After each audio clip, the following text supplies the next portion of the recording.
আপনাকে টুপি পরা শিখাইলো আল্লাহর ওলি। কে শিখাইছে?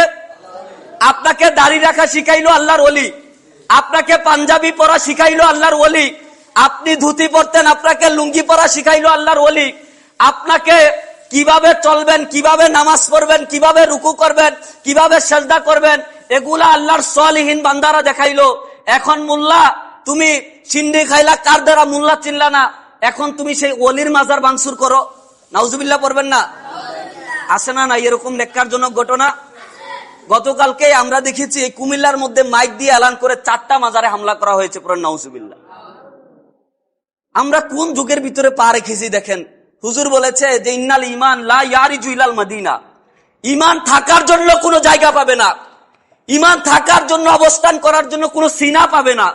কারণ আল্লাহ সিনাওয়ালা লোকদেরকে, যাদের সিনা আল্লাহ মনোবার করেছে আল্লাহর হাবিবের নূর দ্বারা, তাদেরকে আল্লাহ জমিন থেকে উঠিয়ে নেবে বেসালের মাধ্যমে, তাদেরকে মাজারের ভিতরে ঢুকাইবে।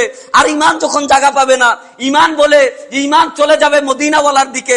আপনারা বলেন, যদি ঈমান থাকতো কখনো মাজারওয়ালাদের মাজারে হামলা হইতো? তোমরা কেমন মুসলমান? টুপি পরা শিখাইলো মাজারওয়ালা, টুপি পরা শিখাইলো কোনওয়ালা? মাজারওয়ালা। পাঞ্জাবি পরা শিখাইলো মাজারওয়ালা, কুরআন শিখাইলো মাজারওয়ালা, হাদিস শিখাইলো মাজারওয়ালা, মসজিদ বানাইলো মাজারওয়ালা, এখন মিম্বার বানাইলো মাজারওয়ালা। এখন মিম্বারওয়ালারা মাজার ভাঙতেছে। নাউজুবিল্লাহ পড়বেন না? মসজিদ ওয়ালারাই তো মাজার ভাঙতেছে, এখন কুরআন ওয়ালারাই তো মাজার ভাঙতেছে, এখন হাদিস ওয়ালারাই তো মাজার ভাঙতেছে। আছে না নাই? একসাথে 4টা। এই বাংলাদেশের বর্তমান পরিস্থিতিতে 100 মাজার ভাঙচুর করা হয়েছে। পরে নাউজুবিল্লাহ। আল্লাহ রাব্বুল আলামিন কুরআনুল কারীমে তোমরা কি এই আয়াত পড়ো না? আল্লাহ রাব্বুল আলামিন বলেন, মান আযালি ওয়ালিয়ান ফাকাদ আযানতু হারব। যে ব্যক্তি আল্লাহর ওলিদের বিরুদ্ধে কথা বলবে, কলম ধরবে, অস্ত্র ধরবে, আল্লাহ বলে আমার ওলিরা যুদ্ধ করবে না, আমি আল্লাহ আসমান থেকে সরাসরি তাদের বিরুদ্ধে যুদ্ধের ঘোষণা দেব। পড়েন না সুবহানাল্লাহ? এই গজব, এই গরম, আপনারা মনে করেন এগুলা কোথা থেকে আসতেছে?